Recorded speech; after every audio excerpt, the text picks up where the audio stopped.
Imagine waking up in a cramped room so small you can touch both walls without stretching. You're not alone. Your entire family is crammed in here with you, sharing the same stale air and filth. If you think homelessness is a modern problem, think again. Welcome back to the channel, and if you're ready to explore the darkest corners of ancient Rome, hit that subscribe button, because we're about to reveal how millions of people lived in absolute misery. This is the story of Rome's insulae, and how a perfectly ordinary Roman worker could become trapped in a nightmare they could never escape. Let's start with the brutal truth. Rome in the 1st and 2nd centuries wasn't the gleaming marble paradise you see in history books. Yes, that Colosseum stood magnificent in the sunlight. And yes, the forums were stunning. But behind those grand monuments lived nearly 1 million people in abject poverty, and most of them had no choice about where they lived. By the 1st century AD, Rome's population had exploded to over 1 million inhabitants. The wealthy lived on the hills in sprawling estates with courtyards, gardens, and servants. The middle class occupied decent apartment buildings, but the poor, they lived in insulae, massive, poorly constructed apartment blocks that were stacked so high they sometimes reached 7 stories. These weren't buildings designed with care or safety in mind. They were profit machines, pure and simple. Here's where the trap begins. A working man in Rome, even one with a decent job, couldn't afford a private house. Rent consumed his entire income or more. A laborer, a dock worker, a craftsman, none of them made enough money to escape the insulae system. The housing market was completely dominated by wealthy landlords who bought up entire city blocks and subdivided them into tiny rooms rented to the poorest citizens. These landlords had zero incentive to maintain their properties. If this is clicking for you, drop a like, because understanding how housing systems trap people across centuries is genuinely important context. The economics were ruthless. A landlord could charge exorbitant rents because demand was infinite. Where else would the poor go? There was no alternative. You couldn't move to the suburbs because there were no suburbs, just countryside.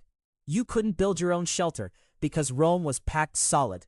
You couldn't move to another city because Rome was where the jobs were. You were locked in, and landlords knew it. Rents could double or triple without warning. If you couldn't pay, you were evicted instantly, and there was nowhere to go except into the street, or back to an even worse insula. The poorest Romans paid 30 to 50% of their income just for rent, money they desperately needed for food, water, and basic survival. Landlords weren't required to provide anything. No repairs, no maintenance, no inspections. An insula could be crumbling, infested, and flooded, but if people were desperate enough, they'd rent it anyway. And people were always desperate enough. To make this worse, there was no such thing as tenant rights. A landlord could demand higher rent, and if you refused, you were out. He could demand payment in advance for the entire year, and if you couldn't pay, you lost your home. He could cram as many people as possible into each room to maximize profit. And he could do literally nothing to keep the building from falling apart, knowing that his tenants had absolutely no recourse and nowhere else to go. The result was predictable. Insulae became progressively more crowded, more dangerous, and more expensive. Families that had lived in the same tiny room for a generation suddenly found their rent doubled. Workers who could barely scrape together rent before now couldn't afford it at all. The only option was to move to a worse neighborhood, to a more crowded insula, to a room that was even smaller and more decrepit, or to not move at all and slowly sink into debt and desperation. This wasn't accidental poverty. This was a system that actively prevented ordinary people from improving their lives. Even success didn't matter. A craftsman who built a thriving business still paid crushing rents. A merchant with steady income still lived in fear of eviction. There was no path out because the housing market itself was designed to keep the poor poor. Landlords had formed themselves into a powerful class with direct connections to Rome's government. They lobbied for laws that strengthened their power to collect rent and evict tenants. They had political influence. The poor had nothing. So when a landlord decided to raise your rent, Rome's legal system didn't protect you. It protected him. The trap was complete. And it worked. For over 2 centuries, the insula system funneled wealth upward, from the poorest Romans to a relatively small number of wealthy landlords. These landlords became richer, while their tenants became more desperate, more crowded, and more desperate still. By the time we get to later centuries, the situation had become even worse. Some insulae housed hundreds of people in buildings that should have held dozens. Entire families lived in single rooms with no windows and only one door. Children were born, grew up, aged, and died in these tiny spaces, without ever having any real alternative. They'd never known anything else. To them, the insula trap wasn't unusual. It was simply how life worked. And that's the key to understanding why this system lasted so long. It became normalized. People accepted it as inevitable. When your parents lived in an insula, and their parents before them, it stops feeling like oppression and starts feeling like nature. But it wasn't nature. It was deliberate. It was a housing market rigged entirely in favor of the wealthy. And it was inescapable for anyone without significant money or political connections. This is where we find ourselves standing at the edge of the actual slums, ready to see what life was really like inside these buildings. Because the economic trap we've just described was only the foundation. The real nightmare, the conditions, the diseases, the constant danger, that's what we're about to explore. The buildings themselves were actively falling apart. The insulae were constructed cheaply, with shoddy materials and even shoddier craftsmanship. Landlords cut every corner imaginable because they didn't have to maintain them properly. Wood rot spread through the structures unchecked. Walls developed deep cracks that seemed to grow by the day. Floors buckled under the weight of too many bodies. And then came the fires. Rome burned. Not once, not twice, but constantly. Fires ripped through these wooden tenements with terrifying speed. A single candle left unattended, a cooking accident, a spark from a brazier. Any of it could ignite the entire building in minutes. Residents on the upper floors often had no way out. They were trapped. Some jumped, others burned alive. The wealthy built their homes with stone and marble. The poor lived in tinder boxes.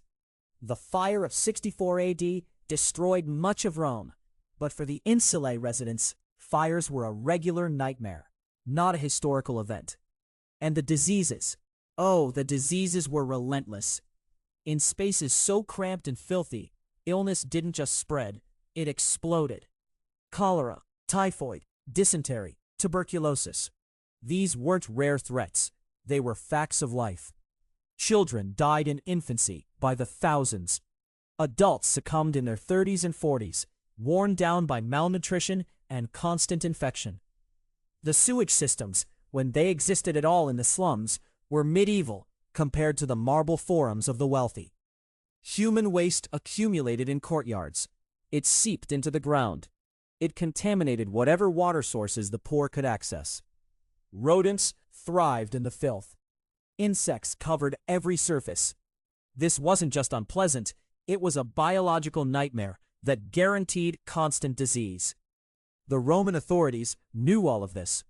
They could see the insulae. They could smell them. They walked past them when traveling through the city streets. And yet, they did almost nothing. Why?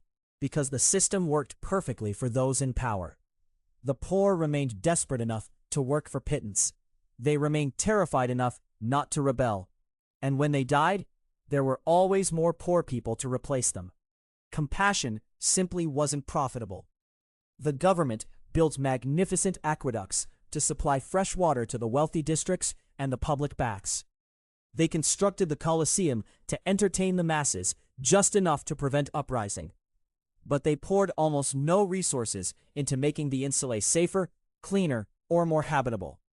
There were laws against shoddy construction, but they were rarely enforced. There were height restrictions on buildings, meant to prevent them from becoming too unstable, but landlords ignored them anyway. Rome's government had already calculated the cost-benefit analysis of the poor man's life, and the answer was nothing. Millions suffered and died in those buildings, not because Rome lacked the resources to help them, but because Rome's elite chose not to spend those resources. That's perhaps the coldest truth of all. The nightmare wasn't accidental. It was engineered.